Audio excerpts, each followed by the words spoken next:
Good afternoon to all trainees. आज का जो हमारा टॉपिक है वो है property of engineering materials. Metals क्या होते हैं? आप डेली यूज़ की लाइफ में देखते हो कि metals gold, platinum, nickel, lead या कॉपर, आपने आयरन, ये सब मेटल्स आप अपने डे बाई डे लाइफ में देखते रहते हो। तो मेटल क्या होते हैं? Metal used in manufacturing are usually alloy. Metal जो होते हैं अलॉयज होते हैं जो कि कंपोज्ड ऑफ टू और मोर एलिमेंट, यानी कि दो या दो से अधिक एलिमेंट्स को मिला के बनते हैं। और इसमें एक कंडीशन होती है कि at least one being metallic element, यानी कि एक आपका एलिमेंट, एक मेटेलिक एलिमेंट होना बहुत जरूरी है। ठीक है। मेटल कैन बी डिवाइडेड, इसको दो टाइप में हम डिवाइड करते हैं। पहला आपका आता है फेरस मेटल और दूसरा आता है नॉन फेरस। तो फेरस मेटल क्या होते हैं? ये फेरस मेटल जो होते हैं आयरन बेस्ड होते हैं। ठीक है। The group include steel and cast iron. इसमें आपका स्टील और कास्ट आयरन का कुछ ना कुछ परसेंटेज होगा। ठीक है, उसे हम फेरस मेटल कहते हैं। But when allied with the carbon, लेकिन जब हम इसको कार्बन के साथ मिला देते हैं तो iron has more usages and greater commercial value than any other metal. तो अगर हम कार्बन इसके साथ ऐड कर लेते तो इसका जो इम्पोर्टेंस होती है, यानी कि इसका जो हम इसको काफी जगह यहाँ पे इसको यूज कर सकते हैं। ठीक है, कमर्शियल वैल्यू इसकी इंक्रीज हो जाती है। तो नॉन फेरस मेटल यानी कि वो मेटल जिसमें कि इसमें हम कह सकते हैं कि आयरन नहीं होता है। ठीक है। तो ये जो नॉन फेरस मेटल होते हैं ये बेसिकली आपके एल्यूमिनियम, कॉपर, गोल्ड, सिल्वर के अलॉयज होते हैं या फिर ये होते हैं। ठीक है, इसमें आयरन नहीं होता है। तो नॉन फेरस में आपको आयरन होगा, नॉन फेरस में आयरन नहीं होगा। अब जैसे ही हम मेटल्स की बात करें तो मेटल्स को आप सभी जानते हो कि मेटल का नाम सुनते ही एक चीज माइंड में आ जाती है कि ये जो एक मेटल एक ऐसी चीज जो टिपिकली हार्ड होता है, ठीक है, साइनी होता है, यानी कि मतलब उस बहुत चमक होती है मेटल में, ओपेक्यू होता है, हम उसके आर पार नहीं देख सकते। Has a good electric and thermal conductivity, यानी कि उसमें आप करंट, मेटल को आप अगर छुओगे तो उसमें करंट पास भी होता है, और थर्मल यानी कि मेटल हीट भी होता है। ठीक है। तो metals are generally malleable. Most of the metal जो होते हैं क्या होते हैं? मेलेबल होते हैं, यानी कि उनको हम ठोक पीट के कुछ अन्य शेप में ढाल सकते हैं। ठीक है। तो ये मेटल्स हैं। आप अगर हम बात करें तो 91 ऑफ द 118 कह रहा है कि elements in the periodic tables are metal, यानी कि 118 में से 91 जो है मेटल है, जो एलिमेंट है वो क्या है? आपके मेटल्स हैं। ठीक है। अब आता है फिजिकल प्रॉपर्टीज ऑफ मेटल, यानी कि मेटल की फिजिकल प्रॉपर्टीज क्या क्या होती हैं। तो सबसे पहला आपका आता है लस्ट्रस। मेटल को नाम सुनते ही दिमाग में आ जाता है कि यार कुछ चमकदार चीज जो भी होगी तो मेटल है वो। ठीक है, यानी कि metals have lustre, this means they are shiny, यानी कि वो क्या होगी? साइनी होगी, एक चमक उसमें रहती है विशेष। जैसे कि आपने गोल्ड देखा, कॉपर, सिल्वर, आयरन आप देखते हो तो वो बिल्कुल आप देख के ही बता देते हो कि मेटल है। ठीक है, तो ये उसके लस्ट्रस के कारण होता है।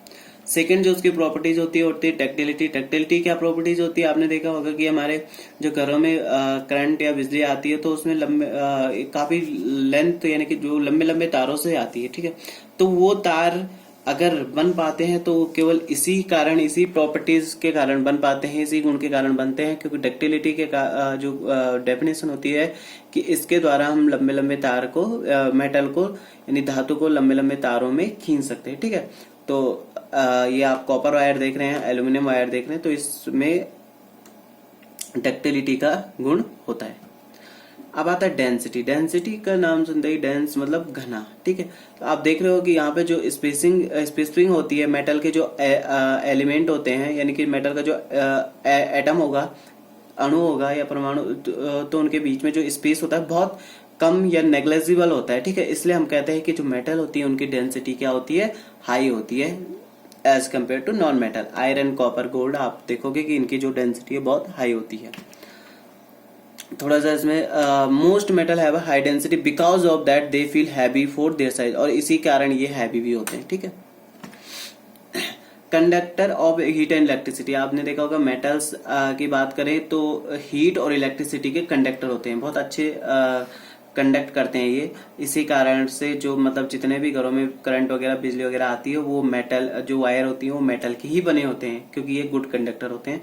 और हीट के भी अच्छे कंडक्टर होते हैं। आपने देखा होगा अगर हम किसी बर्तन में खाना पका रहे तो वो बर्तन कुछ टाइम बाद क्या हो जाता है, गर्म हो जाता है। तो वो किस कारण होता है, वो क्योंकि हीट कंडक्ट करता है मेटल, ठीक है।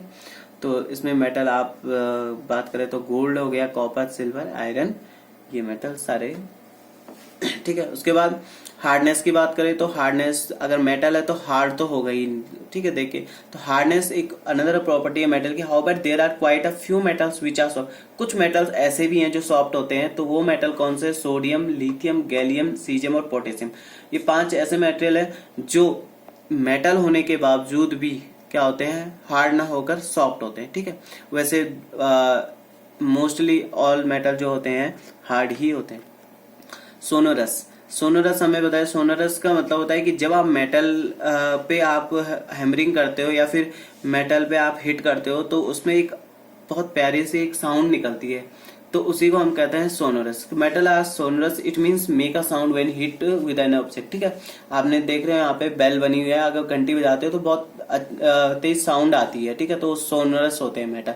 गिटार के आप जब गिटार के स्ट्रिंग्स को आप जब पुल करते हो, खींचते हो, तो उसमें भी एक साउंड आती है, ठीक है।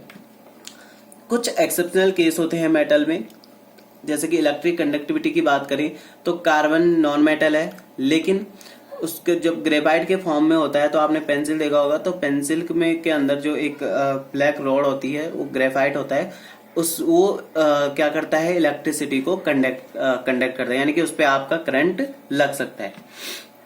लस्टर की बात करें तो आयोडीन एक ऐसा नॉन मेटल है जो नॉन मेटल होने के बावजूद भी क्या होता है, शाइनी होता है, बहुत चमकदार होता है, ठीक है। किसकी तरह, मेटल की तरह। एक बात करें फिजिकल स्टेट की तो मरकरी, पारा, आप सब लोग जानते हो Hg। तो पारा क्या होता है, मेटल है, लेकिन ये क्या होता है, रूम टेम्परेचर में लिक्विड यानी कि पानी की तरह रहता है, ठीक है, जबकि है क्या, मेटल। अब हम मैकेनिकल प्रॉपर्टीज पढ़ते हैं मेटल की, जो आपके फिटर के दृष्टिकोण से बहुत महत्वपूर्ण है, ठीक है। तो सबसे पहला प्रॉपर्टीज है बेसिक स्ट्रेंथ। स्ट्रेंथ क्या होता है कि जब हम स्ट्रेंथ बोलते हैं ना कि कितनी स्ट्रेंथ है, यानी कि जब उस किसी चीज पे लोड लगाया जाता है तो वो कितना उसको सहन कर सकता है, वही उसका स्ट्रेंथ होगी, ठीक है, कितना लोड सहन कर सके। जैसे ये इसको तोड़ने का प्रयास कर रहा है, तो जब तक ये टूट न जाए, यानी कि जितना लोड ये सहन कर ले, या जितना लोड ये इसको पुल कर रहे हैं, खींच रहे हैं, जितना लोड ये मतलब सहन कर ले, जब ये टूटने वाला हो उससे पहले जितनी देर तक ये होल्ड कर सके, यानी होल्डिंग कैपेसिटी, वो इसकी स्ट्रेंथ कहलाएगी, ठीक है।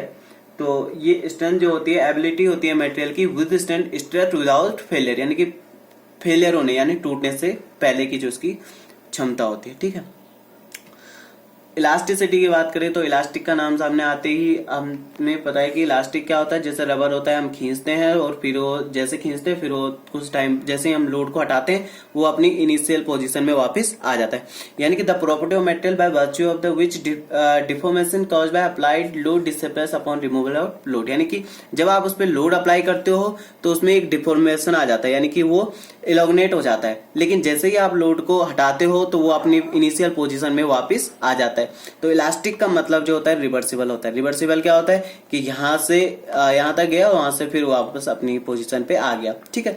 तो लोड अप्लाई करोगे तो वो खिंच जाएगा, यानी कि लगनोट हो जाएगा, डिफॉर्म हो जाएगा, लेकिन जैसे ही आप लोड को रिमूव करोगे वो अपनी पुरानी पोजीशन, इनिशियल पोजीशन में वापस आ जाएगा। तो इस गुण को हम कहते हैं इलास्टिसिटी। प्लास्टिसिटी इंपॉर्टेंट प्रॉपर्टीज है। प्लास्टिसिटी इसको हम कहते हैं परमानेंट डिफॉर्मेशन, ठीक है। प्लास्टिक जैसे कि आपके घरों में पॉलीथीन होती है, आप अगर उसको खींचते हो तो कुछ देर बाद अगर आप उसे छोड़ भी देते हो तो लेकिन वो अपने जैसा आपने खींचा था उसी पोजीशन में रहेगा, दोबारा रबर की तरह अपनी इनिशियल पोजीशन में नहीं आएगा। यानी कि इसमें जो डिफॉर्मेशन हुआ है, यानी कि जो इसमें विरूपण आया है, वो कैसा आया है, परमानेंट आया है, ठीक है। तो प्लास्टिसिटी क्या होता है, परमानेंट डिफॉर्मेशन होता है, ठीक है। इसमें फेलियर नहीं होता, यानी कि वो फटेगा नहीं, टूटेगा नहीं, लेकिन वो जो उसमें विरूपण आ जाएगा वो परमानेंट आ जाएगा, ठीक है। पॉलीथीन को आप खींच के देख सकते हो। डक्टिलिटी बहुत इंपॉर्टेंट प्रॉपर्टीज है। डक्टिलिटी क्या होता है, यही प्रॉपर्टी हमने पहले पढ़ा कि property of a metal which enables it to draw out into thin wire. ये ऐसी प्रॉपर्टी है जिसके द्वारा, ऐसा गुण है जिसके द्वारा हम उस मटेरियल को क्या कर सकते हैं, पतली पतली वायरों में खींच सकते हैं, यानी कि वो उसकी वायर को बना सकते हैं। ठीक है, तो इसमें जो लोड लगता है इस तरह से लगता है, खिंचाव वाला लोड लगता है, यानी कि टेंसाइल लोड लगता है। ठीक है, तो टेंसाइल लोड आपका। मेलेबिलिटी क्या होता है? मेलेबिलिटी भी एक मटेरियल की बहुत इंपॉर्टेंट एबिलिटी है, इसी के कारण हम कोई चीज को बना सकते हैं। सपोज दैट आपके पास ये है, तो हम हैमर से पीट पीट कर, ठीक है, हैमरिंग करके इसको अपने अनुसार साइज में डाल सकते हैं। आपने ये खान से आपको गोल्ड मिला, इसी गोल्ड को आपने हैमरिंग कर करके आपने कॉइन में चेंज कर दिया, तो ये किसके वजह से हुआ? मेलेबिलिटी के गुण के कारण हुआ। ठीक है, आघात वर्तनीयता भी हम इसे हिंदी में कहते हैं। ठीक है, अब थोड़ा सा डक्टिलिटी और मेलेबिलिटी में कंफ्यूजन हो जाता है, तो कंफ्यूजन नहीं रखना है। डक्टिलिटी क्या एंड मेलेबिलिटी बिल्कुल अलग अलग चीजें हैं। डक्टिलिटी में जब मैंने बोला था तो टेंसाइल लोड, यानी कि इस तरह से खींचेंगे हम इसको, ठीक है, टेंसाइल लोड लगेगा। जबकि मेलेबिलिटी की बात करेंगे तो कंप्रेसिव लोड लगता है, यानी कि उसको ऊपर से हैमरिंग करना होगा। ठीक है, अच्छा, हार्डनेस की बात करें तो हार्डनेस भी एक फंडामेंटल प्रॉपर्टी है जो which is closely related to strength, जो बिल्कुल स्ट्रेंथ के क्लोज है। जैसे स्ट्रेंथ होती है ना कि वो बिना फेलियर हुए कितना लोड को सहन कर सकता है, ठीक है, विदाउट फेलियर। तो ऐसे ही हार्डनेस क्या होता है? जब हम किसी सपोज कोई मेटल है उसको खुरच रहे हैं, ठीक है, या फिर उसको काट रहे हैं, ठीक है, तो ये क्या होता है? एकदम से कटता नहीं। बहुत सारे मेटल, आप नॉन मेटल की बात करें तो वो इजीली, आप जैसे लकड़ी है उसको आप इजीली आरी से कट कर सकते हो, लेकिन अगर हम आयरन लोहे की बात करें तो उसको हम इजीली कट नहीं कर सकते, यानी कि उसमें आयरन क्या है? लकड़ी की अपेक्षा हार्ड है। ठीक है, तो ये मेटल की जो प्रॉपर्टी होती है ये क्या होती है? जो विरोध करती है, रजिस्ट करती है स्क्रैच को, एब्रेशन को, कटिंग को, एडेंटेशन को और पेनिट्रेशन को। ठीक है, खिंचाव वगैरह जो भी है, या कटिंग का, या फिर हम उसको क्या करेगी? विरोध करेगी। ठीक है, रजिस्ट करेगा उसको। अच्छा, ब्रिटलनेस आती है, बहुत इंपॉर्टेंट प्रॉपर्टीज है। कास्ट आयरन सबसे ज्यादा ब्रिटल होता है, और ग्लास और कास्ट आयरन। ठीक है, कास्ट आयरन क्यों ब्रिटल कैसा होता है कि ये प्रॉपर्टी होती है ना, इसमें it is the property of breaking without much permanent. इसमें परमानेंट डिस्टॉर्शन नहीं होता है, बल्कि ये जैसे ही हम, अगर आयरन है, कास्ट आयरन को अगर हम हैमर से पीटेंगे तो वो छोटे छोटे टुकड़ों में टूट जाएगा, यानी कि उसमें प्लास्टिक की तरह डिफॉर्मेशन नहीं आएगा, उसका रूप नहीं बदलेगा। वो क्या होता है? छोटे छोटे टुकड़ों में टूट जाता है, यानी कि भंगुरता। भंगुरता धातु का वह गुण होता है जिसके कारण जो धातु होती है वो छोटे छोटे टुकड़ों में विभाजित हो जाती है, डिवाइड हो जाती है। ठीक है, नेक्स्ट आपका क्रीप। क्रीप क्या होता है? इसमें ना slow and progressive deformation of a material without time at constant at constant stress is called creep. Constant stress लग रहा है, जैसे आपने देखा होगा पुल बने होते हैं, तो पुल पे क्या होता है? स्लो होता है डिफॉर्मेशन। आपने देखा होगा पुल की पहले जब बनता है तो उसकी एक लाइफ सेट कर देते हैं कि 20 साल 25 साल चलेगा। क्यों? क्योंकि उसमें डेली गाड़ियां चल रही हैं, तो उसमें लोड तो डेली है, ठीक है, तो धीरे धीरे वो डिफॉर्म हो रहा है। ठीक है, लेकिन किसके साथ होगा? टाइम के साथ होगा। ठीक है, एकदम से नहीं होगा। तो slow and progressive deformation of a material with time at constant stress, मतलब उसमें कांस्टेंट स्ट्रेस है कि आप पहले डिसाइड कर दे कि इसमें 10 टन तक ही मतलब लोड इधर उधर ट्रांसफर हो सकता है, और 20 साल इसकी लिमिट होगी, यानी कि उसमें जो डेली उसमें क्या होगा? धीरे धीरे उसमें डिफॉर्मेशन आता रहेगा। किसके साथ? टाइम के साथ। ठीक है, टाइम डिपेंडेंट होती है। फटीग भी इसी की तरह थोड़ा थोड़ा, लेकिन काफी डिफरेंस है। फटीग भी आता है, फटीग बोलते हैं ना थकान। तो थकान क्या होता है? The phenomena leads to fracture under repeated, जब रिपीटेड लोड लगता है और फ्लक्चुएटिंग स्ट्रेस होती है। ठीक है, रिपीटेड लोड लग रहा है, जैसे कि कोई घंटी हम बार बार उसको बजा रहे हैं, तो एक टाइम ऐसा आएगा कि वो क्या हो जाएगा? फेल हो जाएगा, फेलियर हो जाएगा, यानी कि टूट जाएगा। तो ऐसी फटीग की बात करें तो इसमें फ्रैक्चर होता है, कैसे होता है? रिपीटेड लोड से। ठीक है, बार बार उसमें, या फिर फ्लक्चुएटिंग, मतलब कभी ज्यादा लोड लग रहा है कभी कम लग रहा है। जैसे कि ये एरोप्लेन में पाया जाता है। एरोप्लेन में क्या, हाई स्पीड एरो में क्या होता है? या टरबाइन इंजन, जब एरोप्लेन हवा में उड़ रहा होता है तो उसमें हवा के विरुद्ध उसको चलना होता है, तो हवा जो उस पे फोर्स लगाती है, तो कभी कहीं पे एयर डेंसिटी ज्यादा होगी, कहीं पे कम होगी, तो उस हिसाब से उसके कंपोनेंट पे क्या होगा? उसके जो कंपोनेंट पे लोड पड़ेगा, तो उसके कारण वो उसका जो कंपोनेंट है वो फेल हो सकते हैं। तो फटीग का मतलब है कि इसमें जो लोड लगता है, जब कैसा लगता है?